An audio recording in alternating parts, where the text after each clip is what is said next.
Discrimination, Chapter 4, Why People Dislike Others. Anyway, let's go ahead and get into it. Why not? One of the things that I did when I was in college, I started college in 1967, in the fall of 1967, and that was right in the middle of all the civil rights mess that was going on. It took place different times. They had riots in the street through much of the 60s, and then the summer of '68 was a huge civil rights upheaval that took place. They had a riot in Chicago at the Democratic Convention. They had riots in Denver and Cincinnati, not Denver, I'm sorry, Detroit, Cincinnati, Newark, New Jersey, Los Angeles, just all over the place. Every place but the South. You might wonder, well, so many African Americans live in the South. Why in the world didn't they have problems in the South? The answer is because there was a lot of government control over African Americans. They wouldn't let them vote, and the police controlled them a lot more stringently than they did in other places.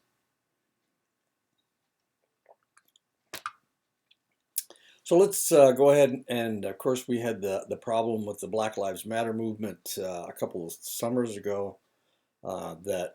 Well, no, it was longer ago than that, 3 or 4 years ago, I guess. It was when Trump was still president. So let's go ahead and get started. Prejudice is a negative prejudgment of a group and its individual members. Some prejudgments can be positive, but those tend not to be troublesome and rarely lead to untoward treatment. Prejudice is an attitude, feelings, beliefs, and behaviors. Prejudices are maintained through stereotypes. Stereotypes are beliefs about the personal attributes of a group of people based on overgeneralizations and inaccuracies and resistant to new information. A good example of a stereotype would be the whole concept of the drunken Indian. One that we ran into constantly up north was that American Indians can't do mathematics. That's a stereotype. All white people are greedy. All black people are violent. These are all stereotypes. The reality is, of course, that everybody, their personality is along a spectrum, and saying that everybody's like this is just not very accurate at all, unfortunately. But we still have these stereotypes, and we understand that stereotypes are necessary. You stereotype, it's an easy way of thinking about people, or not people, but anything. So we stereotype trucks, pickup trucks, top heavy, light in the back, doesn't get very good mileage or doesn't get very good traction because there's no weight in the back where the drive wheels are. That's one way of looking at it. Everything, we have stereotypes about everything. People that are PC people don't like apples, and people that are Apple people don't like PCs because everything is different on each and every one of them. So there you go, stereotypes. The untouchables, or the Dalit, were outcasts or people beyond the caste system. Their jobs or habits involved polluting activities, and the Dalit were considered the untouchables of India. They were also known as pariah. So the word pariah has to do with the Dalit. And I'm going to show you this, I hope. This is a dating site for people from India. And there we go. We have to look at the caste. As you can see, if you look at all the castes, the Dalit aren't there. And the reason they're not there is because why nobody would want to marry somebody who was a Dalit. It's really weird too. If you talk to somebody from India and you mention the Dalit, they will pretend that it just doesn't exist. They are non-existent people. So there's all the castes they have. Here's all the religions: Hindu, Sikh, Baha'i, Muslim, Buddhist, Christian, and Jain. Where do they live? What occupation do they have? What state do they live in? I'm not sure what NRI means. Oh, that must, no, it's not education. What college did you go to? And what language do you speak?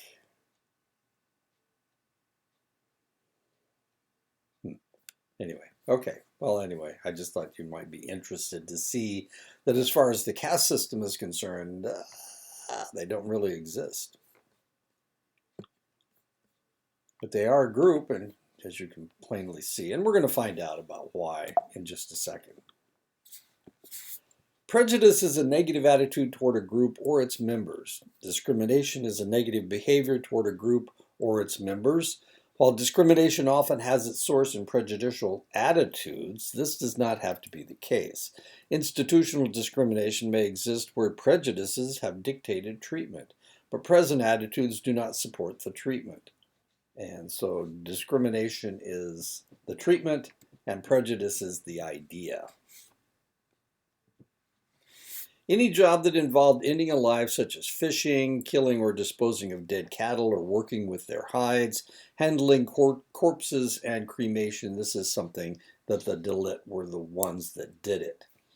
Because no other caste, for one thing, they weren't really allowed to. This is a taboo. And so the only people that they could find to do this were people from outside. People, and we're going to find out that's actually what Dalit means, people from outside. Prejudice can be explicit or implicit. Explicit prejudice is overt and easily detectable. A person in a Ku Klux Klan or Nazi uniform is easily spotted as having prejudices. In these instances, the prejudiced individuals are readily displaying their prejudicial attitudes. Implicit prejudice is more subtle and not as easily spotted. Implicit prejudice is often activated automatically when a member of a stereotype group is encountered. The individual directing the prejudice may not even be aware that he or she is being prejudiced. Two institutional practices that support discriminatory practices are racism and sexism. Racism represents both an individual's prejudicial and discriminatory behavior toward people of a different race and institutional practices that subordinate people of a given race, racism. Sexism represents both an individual's prejudicial and discriminatory behavior toward people of a given sex and institutional practices that subordinate people of a given sex. So when we're talking about prejudice, the two major types of prejudice are racism and sexism. Any contact with human emissions such as sweat, urine, or feces, that has to be taken care of by the pariah. This included occupational groups such as sweepers and washermen, people who ate meat. Of course, Hindus do not eat meat, and the cow is considered sacred. This category included most of the primitive Indian hill tribes, and that's why they're called Dalit. They're people outside the caste system, and they were the ones that were the farthest away. So, and they were the ones that didn't mind doing these things in the beginning, and now, of course, they're considered pariah. They're considered people that you can't have anything to do with. Most of the women working as prostitutes in India are either pariah from India or women from the surrounding areas of India, such as Nepal and Bhutan. Most were sold into prostitution by their families because their families didn't have enough money for food. They are referred to as Desi or country people, and that exonerates the people who use them. That exonerates the people for rejecting them because they are different. They're country people. They're Desi. They're pariah. They're Dalit, and it's okay. It's okay that you do things to these people because they are not of your caste. They're not as high as you are. They're rejected people.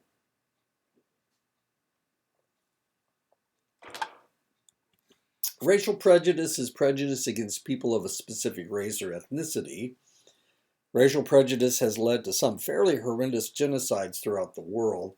Racial separation was one of the hallmarks of the United States that persisted well into the 1970s. With a history of 400 years of racial separation, it is unrealistic to assume that old wounds will heal automatically. And the reality, I'm going to show you some pictures. And the reality is, I saw this when we traveled in the South in the 1960s, and we were on vacation, and my mother wanted to see antebellum homes. She wanted to see mansions, um, the plantation houses. She wanted to see those, and so we went down there. Now the strange thing is, my parents aren't prejudiced, and for that reason, when we went south, both my mother and my father were offended. My dad fought in World War II, and of course, some of the people that he fought with, some of the people that he was in combat situations with were African American, and for that reason, he was appalled by what he saw in the South. And my mother, who was a nurse, had worked with individuals who were African American, and she was also appalled. And we were supposed to be on vacation for 2 weeks. We went to St. Louis to see a ball game, and then we drove through Arkansas into Mississippi, and we saw things like this. And my parents were so offended. Um, I can remember one time we stopped at a gas station. We stopped at a gas station in rural Mississippi, and the guy said, "You probably don't want to get gas here." And we asked him why not. And he said, "Well, this is a colored gas station, and you probably don't want to use the facilities or whatever." And my parents were confused. And he said, "Hey, look, I'll go ahead and sell you some gasoline, and just get out of here as quickly as you possibly can, because if anybody sees you, then we'll get in trouble." And it was about that time that my parents decided to cut our, we didn't see any plantation houses, and they decided to cut their vacation short and head back up north. We're from Indiana, and of course, we'd lived with African Americans all of our lives. My dad went to school with African Americans in the 20s and 30s, and this was a little bit beyond anything that we could think about. It was difficult for us to accept it. So when I started college, of course, this was in 1967.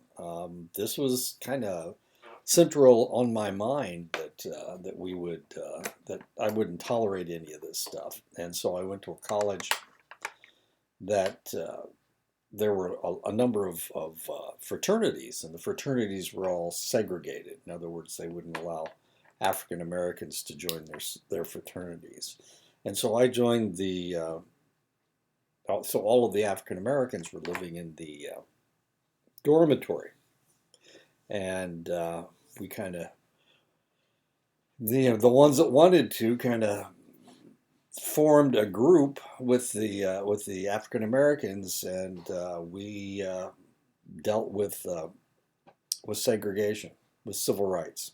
We tried to, anyway. We did whatever we could. Um, by the time we left, there were three. I mean, we didn't really do anything to the fraternities. We just told the people that were there, "Hey, look, it's kind of sad that uh,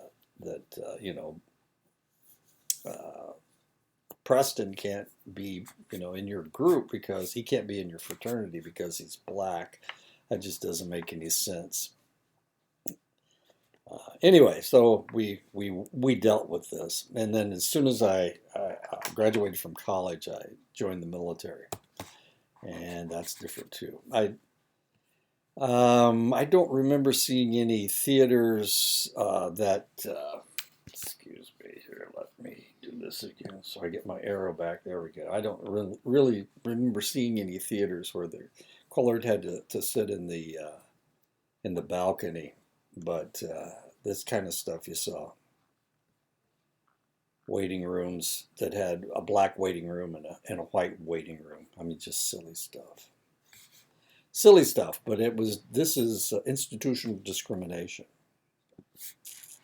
There's also evidence of prejudice relating to a skin tone bias. The skin tone bias, also called colorism, is a bias shown toward others based on the tone of their skin.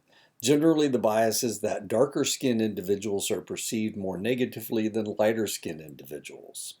Maddox and Gray found that blacks and whites ascribe more negative stereotypes and characteristics to darker skinned than lighter skinned blacks. And this is one of the things that we have. If you look at the statistics on individuals that get who are convicted of crimes, the darker the skin the individual is, the more years they get in prison. As weird as that is, but who was it? Who's the African American movie maker?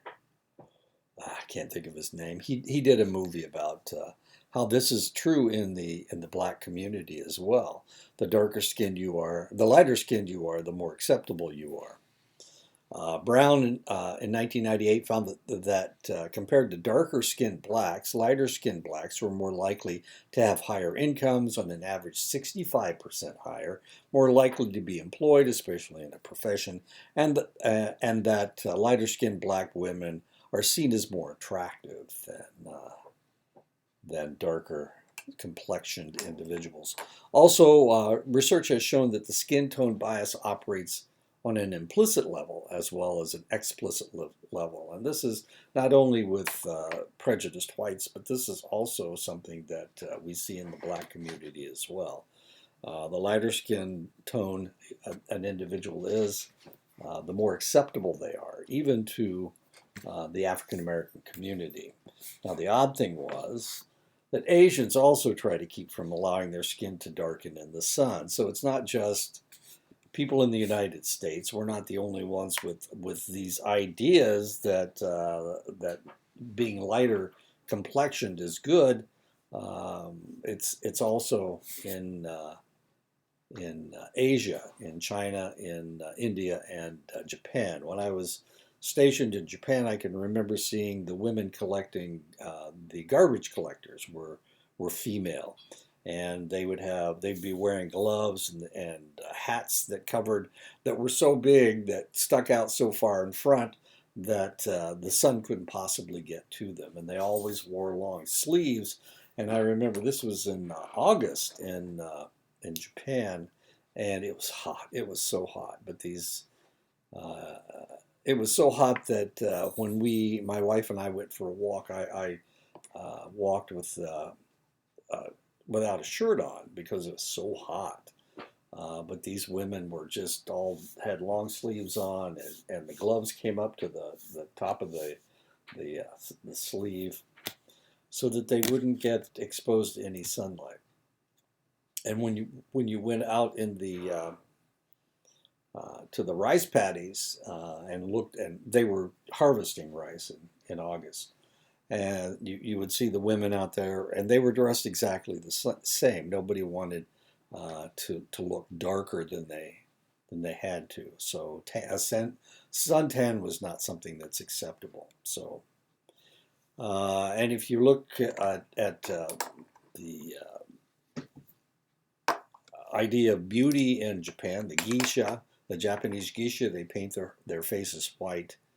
And of course, as I said, and this is kind of the same thing. You can see how big her hat is. She has gloves on, and there's nothing exposed to the sun. Skin tone is a bit confusing as whites with a tan, as compared to someone who is pale, is seen as healthier and more attractive. However, this has not always been the case, as suntans meant peasants doing manual labor.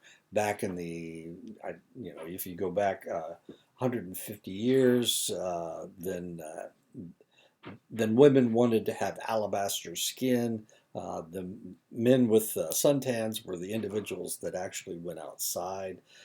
They were sailors, they were peasants, they were soldiers who had to be outside and couldn't cover themselves.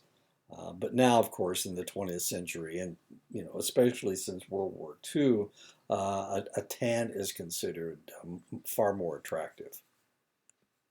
And if you look at these two guys, you would have to say it's the same guy, actually. Does he look better tanned? Does she look better? This is Megan Fox, I think. And that's her in the wintertime. This is her in the summertime. I don't know. It's probably artificial tan anyway. Anyway, so as weird as this is, a tanned white person is considered more attractive than a pale white person, but the lighter skin tone that an individual has, if they are African American or if they are Asian, the better for them. 1998, 7,489 hate crimes incidents occurred in the United States.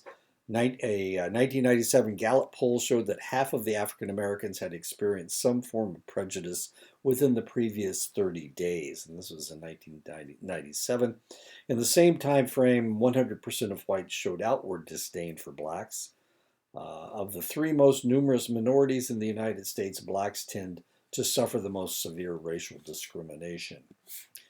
Western culture has primed us to think of prejudice in terms of certain groups being the perpetrators of prejudice and the other groups being the targets of prejudice. It is common to think of whites as being perpetrators of prejudice against blacks, or for Christians to direct prejudice against Muslims.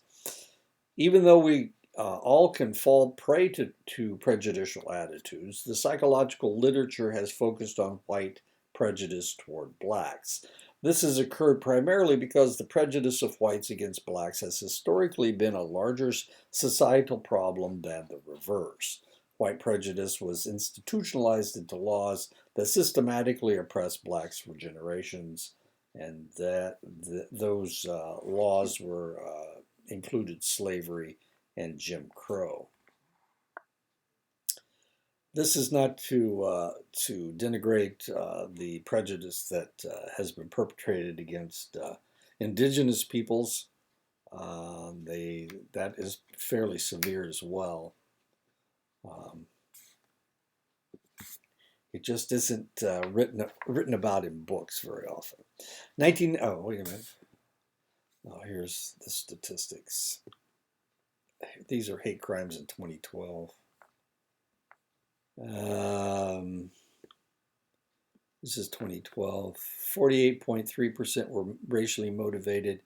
19.6% result from sexual orientation. 19% motivated by religious bias. 11.5% stemmed from ethnicity, national origin bias. It's against immigrants, I'm guessing. And 1.6% were disability bias. This is in 2012. And this is 2017. Same statistics in 2017. I hope, if I can find it. Hate crime statistics. Oh, there it is. I just saw it. Wait a minute. There we go. Okay. 59.6% had to do with race, ethnicity, and ancestry. 20.6% religion. That's probably Christians versus Muslims. Sexual orientation 15.8. Disability 1.9. Okay, and 2020. This is at the end of the anti-black. It's not as easy to see, is it? Oh, 2019. Oh, 2020. This is because of the Black Lives Matter situation.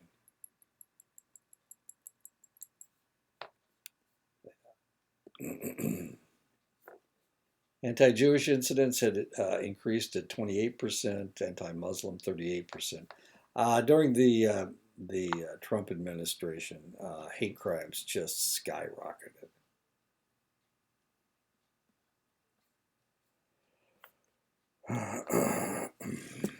And it's because his followers felt empowered to do whatever they wanted to do because he didn't condemn it.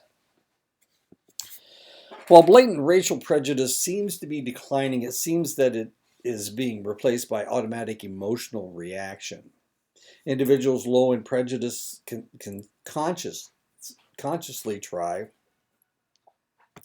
to suppress prejudicial thoughts and feelings. Individuals high in prejudice merely maintain their prejudiced thoughts and feelings. People may maintain a dual attitude system where they consciously control their prejudicial thoughts, but may maintain automatic habitual dislikes from childhood. While racial attitudes are based on xenophobia and otherness, gender prejudice is based on gender stereotypes that tend to be based on cultural understanding. Since everyone is related to at least one female, their mother, gender prejudice tends to be less exclusionary than racism. However, it still exists and has assumed women into a subordinate role even to modern times. And part of the problem, part of the problems is that religion has supported this type of subordination of women. And I'm going to show these are some. This is from the 1960s. Legs had something to do with. Nice to have a girl around. Oh, that's ugly. A woman to walk on. I thought legs had to do with pantyhose. This is Pitney Bowes. Is it always illegal to kill a woman? I don't get it. This is a computer. They're objectifying. You bet your sweet telex operator it is. It's objectifying women, of course. You mean a woman can open it? Del Monte, catch it. Keep her where she belongs. I'm not sure why they would even say that. I think that's his shoe, I think. I don't know. If your husband ever finds that you're not store testing for fresher coffee, that's a little weird. Show her it's a man's world, Van Heusen ties. I'm not exactly sure why she has to lean down and crawl and to feed her husband in bed. Weird. Wives, look this ad over carefully. Circle the items you want for Christmas. Show it to your husband. If he does not go to the store immediately, cry a little, not a lot, just a little. He'll go. Husbands, look this ad over carefully. Pick out what your wife wants. Go buy it before she starts crying. Oh, jeez. Sooner or later, your wife will drive home one of the best reasons for owning a Volkswagen, because she wrecks cars, can't drive. Blow in her face and she'll follow you anywhere. And these are cigars. Train your wife in 5 easy lessons. And of course, she's not wearing any clothes. She's just wearing an apron. One of the insidious aspects of gender prejudice is that females tend to maintain strong female stereotypes just as readily as men do. Attitudes toward women have changed as rapidly about women as the attitudes dealing with racial discrimination. However, most women do not feel discriminated against. That is something that happens to someone else. But of course, we're talking about the United States and democratic Western countries. Around the world, we find that 2/3 of the world's unschooled children are girls. In Saudi Arabia, women are forbidden to drive. I think they just passed a law where they can drive now without their husbands. The Taliban in Afghanistan would not allow women to go to school or have money. They flogged, terrorized, and left them physically and mentally ill. And guess who's in charge in Afghanistan again? It's the Taliban. It is estimated that 76 million females have been lost in China and India through selective abortions and infanticide since population control has been enacted in both of those countries. Women in Saudi Arabia, as you can see, they have to wear a burqa.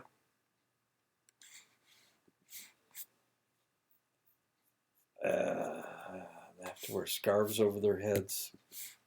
Unequal status breeds prejudice. From time immemorial, masters have rationalized slavery by viewing their slaves as lazy, irresponsible, and lacking ambition. Though it is the economic inequalities that create the social inequality, those in power justify their wealth and power by stereotyping those without as lacking the drive for success. People tend to respect the competence of those high in status and like those who agreeably accept a lower status. Unequal status breeds prejudice. From time immemorial, masters, religion and prejudice. Studies in the 1990s found that church members express more racial prejudice than non-members. Those professing traditional or fundamentalist Christian beliefs express more prejudice than those professing less traditional beliefs. In 1982, a study found that the faithful church attenders were less prejudiced than occasional attenders. The clergy were the first likely to oppose Hitler and were the most likely to support the civil rights movement. However, the Nazi and fascist movements in Europe were not condemned by the Catholic Church. Gordon Allport sees the victims of racial discrimination reacting in two basic ways. Those that blame themselves tend to withdraw, participate in self-hate, aggress against one's own group. Those that blame external causes tend to fight back, maintain a suspicious attitude, and increase group pride. When faced with a situation that might be prejudicial, the individual being discriminated against may react to the possibility by performing badly and losing their confidence. And this is referred to as stereotype threat. They're trying to fit the stereotype. Stereotype threat has been demonstrated in experiments, a form of self-fulfilling prophecy, unfortunately. Humans are gregarious. We like and need to live in groups. For a sense of self is not only a personal identity, but a social identity as well. Social identity is the group that we identify with. Any discrimination, a description of ourselves can be a social identity in that we see ourselves as similar to those who have those traits. Without anyone to compare ourselves to, we wouldn't have an identity. John Turner and Henry Todgeful see people categorizing themselves, identifying ourselves within groups, comparing ourselves with out-groups. In-group bias, the mere process of identifying yourself sets up a categorization process of creating groups of who we are, us, and who we are not, them. It is a natural reaction to maintain an in-group bias, the tendency to favor one's own group over any competing group. Studies have shown that people from individualistic cultures maintain more in-group bias than those from collectivistic cultures. Because of our social identification, we conform to our own group norms, sacrificing ourselves for our team, family, and our nation. We dislike out-groups. The stronger we feel toward our in-group, the more prejudicially we react to threats from another group. When our group has been successful, we can also make ourselves feel better by identifying more strongly with it. In-group bias is the favoring of one's own group. This may lead to liking for the in-group, disliking the out-group, liking for the in-group, and disliking the out-group. Out-group stereotypes prosper when people feel strong in-group identity and when we are with our in-group members.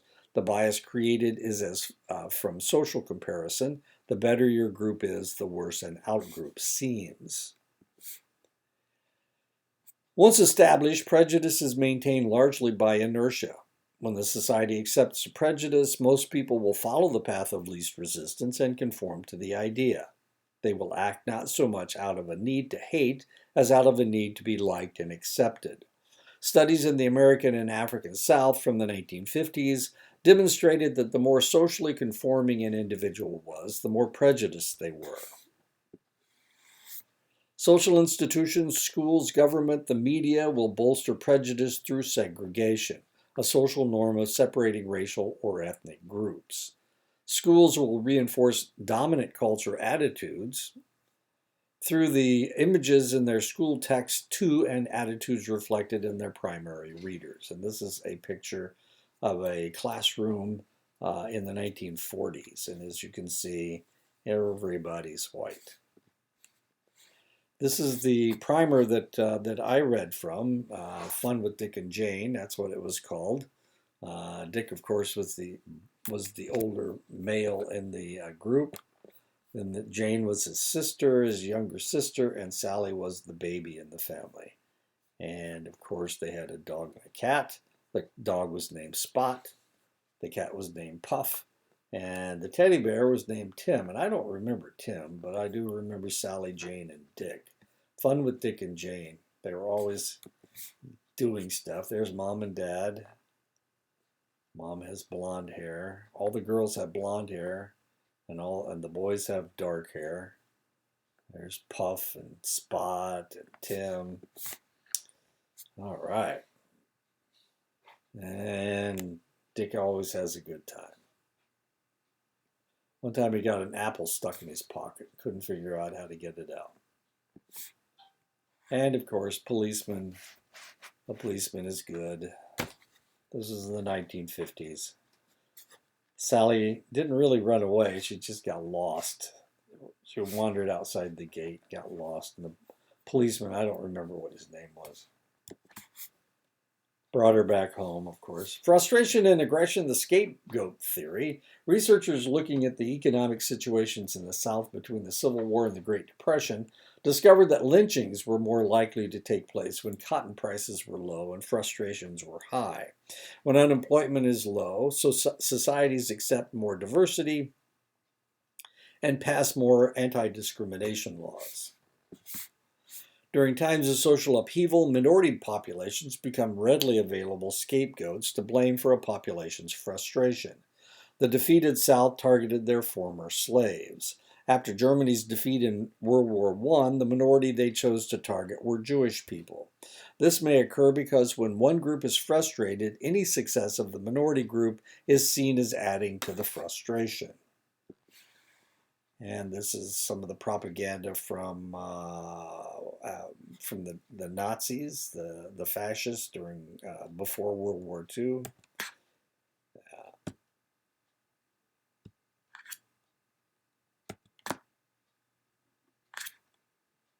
And I don't know if you've ever been around Jewish people. I don't really recognize the fact that they have big noses, but evidently that is a trope, a big nose trope, obviously. Whoops. The realistic group conflict theory purports that prejudice arises from competition between groups for scarce resources. In the United States, the strongest anti-black prejudice occurs among the people closest to blacks on the socioeconomic ladder. In Canada, opposition to immigration fluctuates with the unemployment rate. To perceive ourselves as having status, we need people below us. When our status does not allow us to feel superior, prejudice does. Study after study has shown that when an individual has low self-esteem or has their self-esteem attacked, they're more likely to express polarized opinions that are more likely to reflect prejudice toward a select group. Research directly after World War II demonstrated that people who maintained prejudices against one group were more likely to maintain prejudices about other minorities. Ethnocentric people are people who believe in the superiority of one's own ethnic and cultural group and a corresponding disdain for all other groups. That's known as ethnocentrism. Ethnocentrics tend to share authoritarian tendencies. And there you go. Ku Klux Klan. Ku Klux Klan. Those with authoritarian personalities tended to be intolerant of weaknesses, believe in punitive outcomes, be strangely submissive to in group authority, be harshly disciplined as children, predisposed to focus on power and status, maintain an inflexible right wrong way of thinking. Research seems to show that while the whole spectrum of political belief can show prejudice, right winged authoritarians tend to be equal opportunity bigots. The same can be said of people who categorize people according to hierarchies of merit or goodness. Because of their staunch criteria, their social structure tends to be highly polarized. And this is one of the problems that we're seeing in the United States. Humans try to simplify a complex world by dealing with it in stereotypes. We stereotype everything from cars to fast food restaurants. Without this form of categorization, we would be unable to make decisions, or we would tend to make the same mistake over and over again. That's why we stereotype. And we stereotype our cars. Would you rather have an SUV, a sports car, or a pickup truck? Now, maybe you live someplace where you have to have a pickup truck. A sports car doesn't work. An SUV, anyway. Now, the reality is that my wife drives a Mazda CX-5, which is an SUV. I drive a Mazda Miata, which is not this car, but it's like this car. It's a sports car. And this looks just like our pickup truck. We have a pickup truck that we drive in the wintertime because this car has no clearance. And when it snows, it won't go anywhere. It's got rear wheel drive. It's a summer car. But it gets 37 miles to the gallon. So my pickup truck, which gets as much as between 13 and 15 miles to the gallon, it's not something you want to drive every day, unless you have to get over the snow drifts. There you go. And my wife has all-wheel drive in her car, but it doesn't have the clearance that the pickup truck has. Okay. We find it especially easy and efficient to rely on stereotypes when pressed for time. Preoccupied, tired, emotionally aroused, too young to appreciate diversity. Because of our social structure, Americans tend to automatically categorize people by race, ethnicity, and gender. It is common when seeing objects in a group to see them as more uniform than they really are. When this is done with people, it may create outgroup homogeneity effect. The perception of an outgroup as more similar to one another than one's own in-group. Individuals recognize their own group as diverse, but outgroups as more alike. When people feel bad, they tend to perceive people and events in a more negative light. And this outgroup homogeneity effect is really kind of interesting. When my wife and I were in Korea, actually she was stationed in Korea. I couldn't go. I wasn't allowed to go. They didn't have any place for me to live. So I went to visit her after she'd been there for 6 months, and it was a 13-month tour. It was a combat tour, strangely enough, in South Korea, because South Korea and North Korea are still at war, at least on paper. Anyway, so it was a 13-month combat tour, and I went after about 6 months to see her. I hadn't seen her in 6 months, so it was a friendly reunion. So we walked all over Seoul, and we walked to different places in Korea. And one of the things that happened to us, we were walking past this temple, and in the temple there were two GIs that were getting married. They were Army. There were two GIs getting married in the temple, and when the person that sponsored them at the temple, when they saw us, they thought that we were part of the wedding party, so they brought us in, and that's outgroup homogeneity effect. They assumed, oh, you're Americans. everybody's white, so you must all be together. Out-group homogeneity effect, and of course we weren't. I was a civilian at the time. My wife was a lieutenant colonel, and here's two enlisted Army guys. She was in the Air Force anyway. Because we looked alike, they assumed we were together. As funny as that is.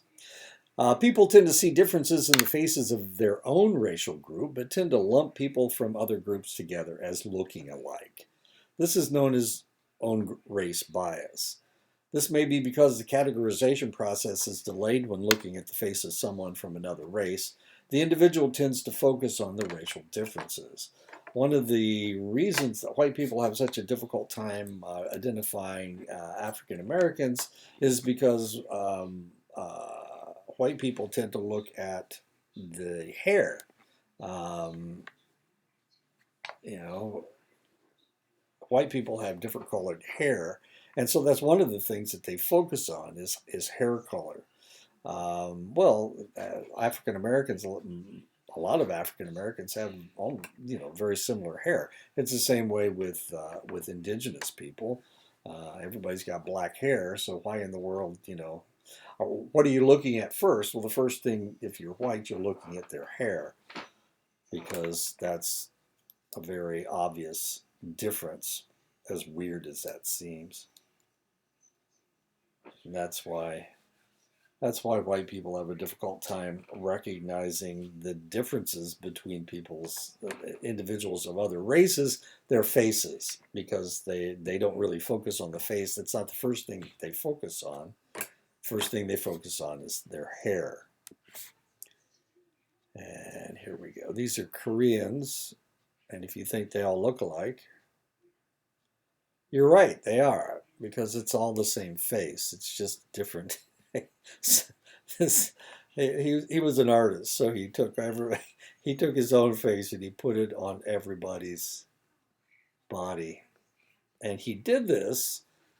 He was doing this to say that all Koreans look alike to non-Koreans. That's why he did it. When people are surrounded by people of another race or who look different, they tend to stand out as distinctive. We tend to focus on differences rather than similarities. Distinctiveness allows us to categorize individuals. Because difference is focused on, the individual good and bad aspects of the individual are exaggerated. And of course, if you saw me on campus, since I'm white and there's not that many white people on campus, then that would be very distinctive.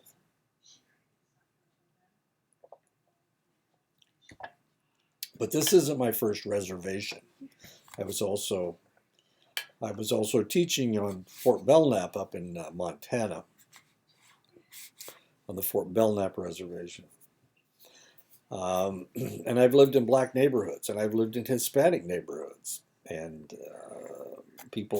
everybody knew who I was because I was the white guy. Distinctive. Now, this is really kind of an interesting picture, and this is a very controversial picture. This is Miss Japan, and she's not Japanese. As you can see, she's not Japanese. You can see how pale everybody is, and that's because they want to be as pale as they possibly can, so they don't go out in the sun. They don't get a suntan. She's from the Ukraine, and she moved to Japan when she was a child, and she's lived in Japan all of her life, and she keeps saying that she's Japanese. You can see that her face is shaped different, her head's shaped differently. She's skinny. I mean, really skinny. These are all almost anorexic arms. Everybody has their hands in the same. You can see the left hand is over the right hand with all 5 of them. Now, this is really controversial because she is Miss Japan this year. And there's some Japanese are really up in arms that Miss Japan is not Japanese. But culturally, she's Japanese, and she is a Japanese citizen. Anyway, The it was a couple of years ago that they had a lady that was only half Japanese and half white, and she won Miss Japan, and they had to take the uh, award away from her because there was so much of an uproar that because she wasn't 100% Japanese. As we're talking about stereotypes and prejudice, it must be remembered that people vary in stigma consciousness. They may hold stereotypes, but they may not assume that very many people will fill into their stereotype. The reverse of this is that people who see themselves as the victim of prejudice will tend to see themselves as frequent victims. A factor associated with prejudicial attitudes is social dominance orientation. Dominance orientation is the desire to have one's in-group in a position of dominance or superiority to outgroups. This is what's going on in politics today. This is one of the reasons that Congress can't get anything done because of social dominance orientation. Conservatives want their group to be in charge, so they won't give anything to the Democrats, who are the out group, and they keep calling them liberals and what else do they call them? Communists and left wingers. And I mean, they call them everything negative, so they try to identify them as others, as outgroupers, instead of hey, we're all Americans. We're all Americans. No, no, no, no, no. And now it's really kind of interesting because what did Trump say the other day? He said that people that supported Haley or DeSantis, he doesn't want them to support him. Uh, he doesn't want them to donate any money to him because they're not MAGA enough. Make America Great Again, MAGA. High social dominance orientation is correlated with higher levels of prejudice. Research shows that one's social dominance orientation correlates with prejudicial attitudes. The higher the SDO score, the more prejudice manifested.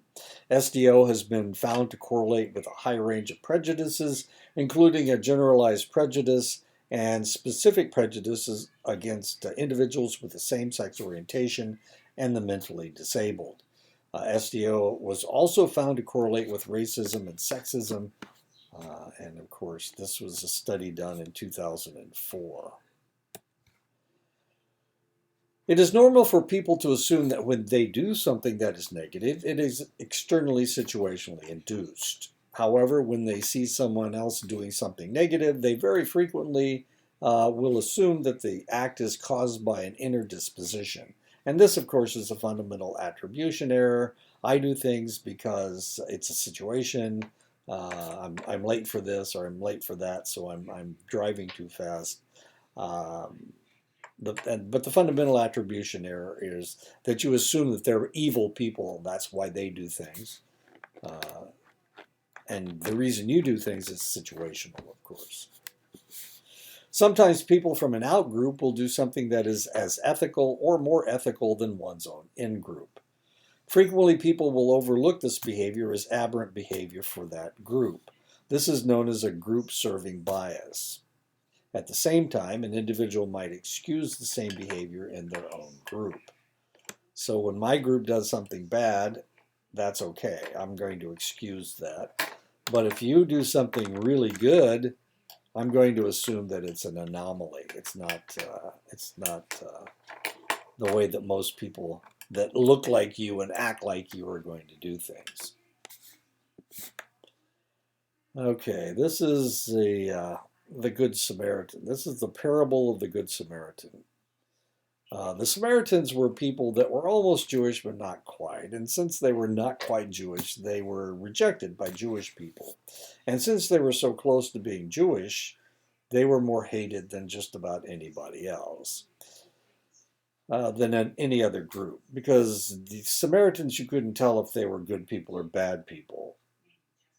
The other people were all bad, and you didn't have to worry about it. But Samaritans, geez, they were really close, but not no cigar. So the idea was that this wealthy businessman was waylaid by outlaws on the road to wherever he was going, and they not only took his money and his donkey, but they also took his clothes, and he was naked. So there two Jewish people drove past him, and because he was naked, they wouldn't have anything to do with him. That's a taboo. And then a Samaritan came by, and he clothed him, and he took him to the nearest village. You can see the village right there. Took him to the nearest village, put him in an inn, and told the innkeeper that he would pay for any for him to get medical treatment, and that if he needed more money to help the individual, then he would give him more money. And of course, these two holy Jewish people just passed him by, but the rejected Samaritan was the one that actually helped him. Many people see the world as a just place and people getting just what they deserve. Therefore, a person wouldn't have had an accident unless they were drunk or driving incorrectly. This is known as the just world phenomenon. People get what they deserve and deserve what they get. People who maintain staunch stereotypes seem to be able to maintain them despite the evidence to the contrary. Often they do this by subtyping the stereotype. Subtyping is accommodating individuals who deviate from one stereotype by splitting off a subgroup stereotype. Middle class blacks, feminist women, people that don't quite fit in your stereotype. You say, well, this is just a special group. This is a subtype of these individuals. Some people will take one experience and generalize it into a group stereotype. This is known as illusory correlation, the false impression that two variables correlate. The media will sometimes create illusory correlations by accentuating differences more readily than similarities. While the media may be seeking sensationalism, in the less astute, they may be creating illusory correlations about a population. And of course, we see this in news coverage of crimes. A lot of times, if the crime is committed by a white person, they don't put the guy's picture up there. But if it's committed by a minority, then they just flash oh, look what happened. And that's an illusory correlation. Normal cognitive functioning leads inevitably to the development and maintenance of social stereotypes. Social psychologists have investigated the strategies that people can use to reduce prejudice and intergroup hostility. And these are ways that let me tell you what I ran into when I was in the military. In the 1970s, they were having problems. They were having racial problems in some of the southern bases in the Air Force. And so the Air Force decided that they couldn't tolerate this. There's always a possibility. Most of their pilots at the time were white, and a lot of the maintenance personnel were African American and Hispanic. And they realized that if they didn't put the kibosh on the problems that they were having, then possibly there would be retaliation, and the retaliation might take the form of not fixing planes properly. That's always a possibility. At the same time, they were having problems in Vietnam with officers being fragged. In other words, the officers weren't very good officers, and they were leading their men into more dangerous situations than they needed to, and they were killing them. The enlisted personnel were fragging them. They got that name from fragmentation grenade. And what was happening? They were throwing a fragmentation grenade into their cooch, into their tent, and trying to kill them. or just to wound them to get them out of combat so that they didn't have to deal with it. So one of the things that they did, this is in the early 70s. One of the things that the Air Force did, they had one day where they just shut everything down, and everybody had to go to training. They had to go to training, and it was tolerance training. And I was in Lubbock, Texas at the time, at Reese Air Force Base in Lubbock, Texas. And I went to the training, and of course, I agreed with all of it. It made a lot of sense because, all my friends from college, about half my friends from college were black, and I really believed in integration, and I had all these friends that were African American, and I knew that they were really great guys, and there was really no reason for any of this to take place. So through the years, there were like 3 or 4 different meetings where they forced this idea on the people that were too bullheaded to accept it. They just kept telling them, look, we can't tolerate this. It's not going to happen anymore, and we order you not to act prejudice. And it worked. Of course, in the military, you can do that. So we're going to talk about the Army in just a second. The Army didn't start until later on, until after Vietnam, because there were a lot of things that happened after Vietnam. Vietnam ended in 1975, and by the 1980s, things weren't going very well in the Army, and they were having drug problems, and they were having civil rights problems, and they needed to deal with it. And the way that they dealt with it was the same way the Air Force did. The Air Force led the way, and the Army followed. And the Navy came later, and the Marines came even later than that, unfortunately. I had a friend that said that he never saw any black Marines in Vietnam, which wasn't completely true. He was just there in the early 60s when that kind of behavior was tolerated. One of the problems that they had during Vietnam, one of the problems that they've always had in the military was there's overabundance of Southern officers, and a lot of times, whatever those guys think, if the general's a racist pig, then what are you going to do about it? He's going to support that type of behavior. But the Air Force is a little bit different, and things changed.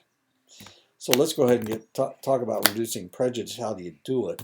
Gordon Allport proposed the contact hypothesis, contact between groups, or reduce hostility when the participants have equal status and a mutual goal.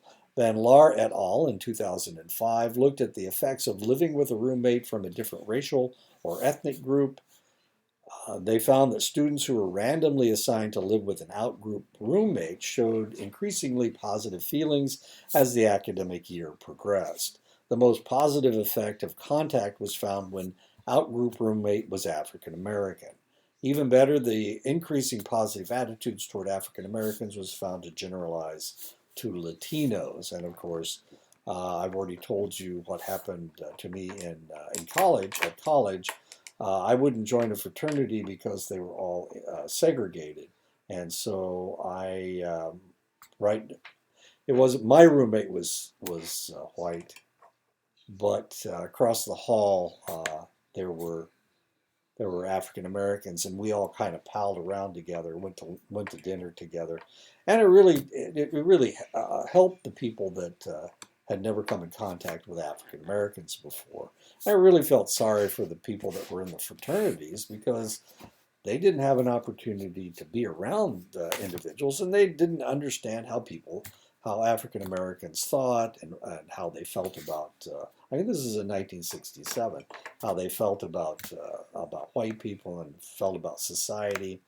It was really kind of fascinating, and I had some really good friends who were African Americans. So what am I talking about? I'm talking about roommates. Okay, so this is later on, and so one of the things that happened in the 1970s was school busing, and one of the reasons they bused kids was because a lot of the schools in around the country were segregated because there weren't any all the African Americans and Latinos were ghettoed.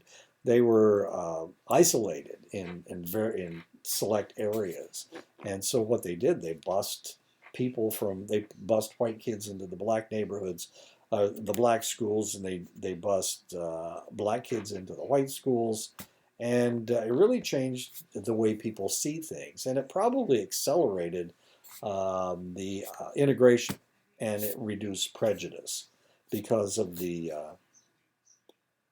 contact hypothesis. A potential benefit of in-group contact is that it may help slow down the intergenerational transmission of prejudice. Research shows that prejudice is transmitted from parents to children, and that many of the transmitted prejudices are related to authoritarian personality characteristics transmitted from parent to child. Dant and Van Heil had Belgian parent adolescent dyads complete a number of measures of right-wing authoritarianism, prejudice against immigrants, and the amount of positive contact with immigrants. Dant and Van Heil found that positive intergroup contact moderated the amount of prejudice directed at immigrants by adolescents. Belgium has always had just tons and tons of problems. And the reason is because there's two different regions in Belgium. One region speaks Dutch, and the other region there is no Belgian language. Everybody speaks German, but the northwestern portion of Belgium speaks Dutch, and the southern portion of Belgium speaks French. And like I said, everybody speaks German, but they've had language riots in Belgium. And then, of course, it's a relatively small country, and they had immigrants coming in, and of course there was prejudice against the immigrants. So so the work looking at Belgium is a little bit different than what we see in the United States. Dehumanizing people makes it easier to be prejudiced, even to carry out the worst atrocities. Humanizing people, personalizing them, perhaps can reduce stereotyping and prejudice. Research clearly shows that this is so. Personalizing outgroup members reduces prejudice. We understand that we and they have a shared humanity and that we all feel the same joys and pains. Personalization works best when it targets emotions, such as empathy. And of course, if you're around people, you find out that they're just a whole lot like you, except cooler. Cooler. A study in 1991 by Blanchard looked at racial attacks on college campus, found that the rhetoric could be thwarted through the strong expression of social norms, disapproval from students, campus leaders, and the whole college community. So it was people telling people that's not cool, that's not something that we can do, that we should do. Though racial stereotypes are automatically activated and resistant to change, social norming against stereotyping can reduce its impact. The conservative right often refers to this rejection of stereotypes as cancel culture. And that's so now we have a word. We have two words, social norming and cancel culture. Of course, censorship swings both ways, and social norming to one group will look like cancel culture to the group being normed. It is usually the discourse created by the canceling and the norming that leads to social shifting. And of course, there has to be discourse. We have to talk about it. We have to analyze it. Perhaps there is no better example of shifting social norms and prejudice reduction than the issue of same-sex marriage. This was huge. I'll tell you what. George W. Bush was elected on the idea of same-sex marriage twice. because he made it one of the issues. And of course, the conservative right said that there would never be same-sex marriage. As far as they were concerned, it was anathema, and that's how George Bush got elected twice in 2000 and 2004 by using that as part of his platform. Over a period of time, acceptance of gay marriage increased markedly in the United States. A poll done in 2003, while George Bush was still president, showed that 58% of Americans opposed same-sex marriage, but a second poll taken in 2013 showed that the percentage had dropped to 44%. Now, what happened between 2003 and 2013? Well, one thing that happened was that it wasn't an issue anymore after 2004. Bush was elected in 2000 and 2004. This had been an issue not on the ballot. Well, actually, it wasn't in some states. It was on the ballot, and a majority of people in the United States rejected same-sex marriage, the whole idea of it, because the conservative right was banging the drum against it. And then in 2008, it wasn't on the ballot, and the Democrats favored same-sex marriage, and for that reason, those people, that's the 14% that changed their mind. Maybe this is the first time they thought about it. Maybe they thought it was social. It was the social norm that they should reject the idea of same-sex marriage. But now they have just elected an African American president twice, and things were changing in the United States. They were becoming more liberal in the United States. So same-sex marriage became less noxious to a lot of people. In the decade between 2003 and 2013, a number of states had legalized same-sex marriage. One of them was Hawaii, and there was increasing acceptance among the U.S. population for same-sex marriage. This increasing acceptance culminated in a 2015 Supreme Court decision legalizing same-sex marriage. Another strategy employed to reduce prejudice is training individuals to associate positive characteristics with out-group members or to dissociate negative traits from those members. Remember, that's how we did it in the Air Force. They shut everything down. They didn't fly one whole day, and we went to training for 8 hours, telling us how not to be prejudiced and that they wouldn't tolerate it anymore. So we got the training. This strategy has been adopted in many contexts. Industries, colleges and universities, and even elementary and high school programs emphasize diversity and attempt to improve intergroup relations and reduce prejudice and stereotyping. During the Vietnam War, race relations in the United States Army were abysmal. They were horrible. By the early 1980s, the Army was making an organized and determined effort to eliminate racial prejudice and animosities. It's worse in the Army than it is in the Air Force. The Air Force is different from the Army. The Army will take just about anybody. The Air Force, you got to score pretty high on the ASVAB test in order to get in. What's the difference? The Air Force has a lot of maintenance, so they need to be able to fix things. They need to be able to work with their hands. The Army, not so much. The Army, you didn't have to be a specialist. But in the Air Force, everybody's a specialist. And that's so you had to have a little bit higher intelligence quotient to get in the Air Force than the Army. One important strategy used by the Army was the level playing field. From basic training onward, everyone is treated the same haircuts, the same uniforms, the same rules, and the same regulations. Now, you got to remember that the Army was segregated until 1948. And Harry Truman is the one that integrated the Army in 1948. He integrated the Army, and that's the year that the Air Force was established. So it was established as an integrated force. This helped to reduce advantages and handicaps and made everyone equal. The Army also promoted a basic remedial education program that is beneficial for those with leadership qualities but deficits in schooling.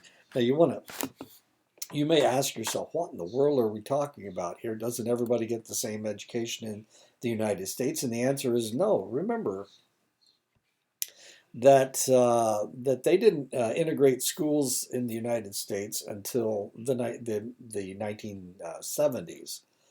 Even in the South, well, especially in the South. Of course, the North already had integrated schools. So if you were an African American living in Ohio or Indiana or Illinois, or Pennsylvania, then you got the same schooling as everybody else. But in the South, they had segregated schools, so they needed to upgrade the education of some African Americans, especially if they came from a segregated area. A second factor is a rigid and non-discrimination policy. An expression of racist sentiments results in an unfavorable rating and an end to a military career. And they can order you, because of the hierarchy of the military, they are able to order you not to be prejudiced. What does that mean? Can you actually tell somebody not to be prejudiced? You can tell them not to act prejudiced, and if they do, then you write them up. You can't tell them that they can't be prejudiced because that's a thought, and you can't change people's thoughts, but you can change their actions. They can't discriminate, and as you can see, the man that's leading this platoon is a major, an African American major. Yeah. Racial insult can lead to a charge of incitement to riot and is punishable by time in the brig. It also runs training programs for equal opportunity instructors whose function is to see that the playing field remains level. The Army's ability to enforce a non-racist environment is supported enormously by the hierarchy that exists both within the officer corps and among the non-commissioned officers. The social barriers that exist in the Army reflect rank rather than race. A sergeant must have a stronger identification with his or her peer sergeants than with the members of the same race in lower ranks. And of course, they can order you not to be prejudiced. And if you do show prejudice, then they boot you right out of the service. That's the easiest way to get out of the Army or the Air Force or the Marines or the National Guard. If you show prejudice, you're gone. Anyway, that's it. So I'll talk to you again next week. He said.